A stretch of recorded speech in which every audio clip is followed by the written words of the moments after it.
ఒక్క నిమిషం, ఇలాంటివి జరగడము దురదృష్టం. ఎన్నో సినిమాలు రిలీజ్ అవుతాయి, మరి ఎప్పుడు జరగవు కదా.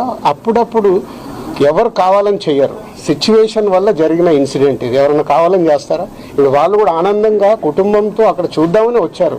దిల్సుఖ్ నగర్ నుంచి సంధ్యా థియేటర్కి వచ్చారు, అంటే వాళ్ళకు ఒక ఆనందం పొందడానికే వస్తారు. దురదృష్టం ఇలాంటి సంఘటన జరగడం. ఇలాంటి సంఘటన చెయ్యాలని ఎవరు చేయరు, జరిగింది కాబట్టి దీనికి అన్ని రకాలుగా చూసుకొని చేయాల్సిన బాధ్యత పౌరులుగా మా పైన ఉంది, అలాగే మీడియా పైన కూడా ఉంది. మనందరికీ రెస్పాన్సిబిలిటీ ఉంది. దీన్ని మనము మీ సైడ్ నుంచి కూడా రెస్పాన్సిబిలిటీ ఏంటి, కరెక్ట్గా చూపించిందే 10 సార్లు చూపించి 10 సార్లు వేసి జనాలకు కాకుండా జాగ్రత్త. ఇప్పుడు నేను మాట్లాడాను, దీంట్లో ఉన్న మంచిది జనాల దగ్గరకు తీసుకెళ్లి సొసైటీకి ఉపయోగపడేలాగా చేయాలి. నేను అదే కదా రాత్రి వచ్చాను, వచ్చి ఇప్పుడు సీఎం గారిని కలిశాను. సీఎం గారు చెప్పాల్సింది మీకు చెప్పాను. తర్వాత అల్లు అర్జున్ కూడా కలుస్తాను, ఇండస్ట్రీలో ఇంపార్టెంట్ పర్సన్గా. కలిసిన తర్వాత అది కూడా చెప్పి సమన్వయం చేస్తాను. అదే నా డ్యూటీ. నేను మాట్లాడతాను, నేను కలిసిన తర్వాత మాట్లాడతాను. మీకు అదే మళ్ళీ నన్ను కూడా కాంట్రవర్షియల్ క్వశ్చన్ వేసి తీసుకురావద్దు.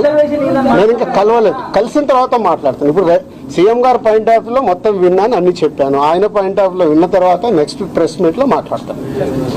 నాకు ముందు కావాల్సింది ఏంటంటే, మనందరికీ కావాల్సింది ఏంటి, సీఎం గవర్నమెంట్దా లేక అల్లు అర్జున్దా కాదు, ఈయనకి ఏం సపోర్ట్ చేస్తున్నాం, ఈయన ఫ్యామిలీని ఎలా కాపాడుతున్నాం అనేది మన అందరి రెస్పాన్సిబిలిటీ.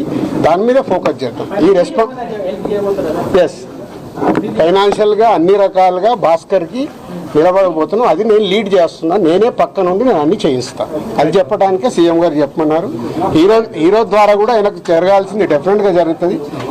లాజికల్గా టెక్నికల్గా జరగాల్సిన అన్ని అయిపోయిన తర్వాత భాస్కర్కి అందరం పక్కన నిలబడి కాపాడుకునే బాధ్యత మాది. ఎందుకంటే ఇప్పుడు ఈరోజు బాబుకి అయ్యే ఎక్స్పెన్సెస్ కావచ్చు, పిల్లగాన్ని చదివియాలి, పాపం చదివియాలి, ఆయనకున్న చిన్న ఉద్యోగము, ఫ్యామిలీని కాపాడుకుంటూ ఆయన చేయాల్సిన బాధ్యత ఉంది. కాబట్టి ఆయనకు అందరం మేము అండగా నిలబడి చేస్తాం. నా డ్యూటీ నేను చేస్తున్నాను, నీ డ్యూటీ నువ్వేం చేస్తున్నావు? నువ్వు నాకు క్వశ్చన్స్ చేస్తున్నావు. ఎఫ్డీసీ చైర్మన్గానే సీఎం గారు అక్కడి నుంచి చెప్పాల్సింది చెప్తున్నాను. సీఎం గారు చెప్పిందే చెప్తున్నాను.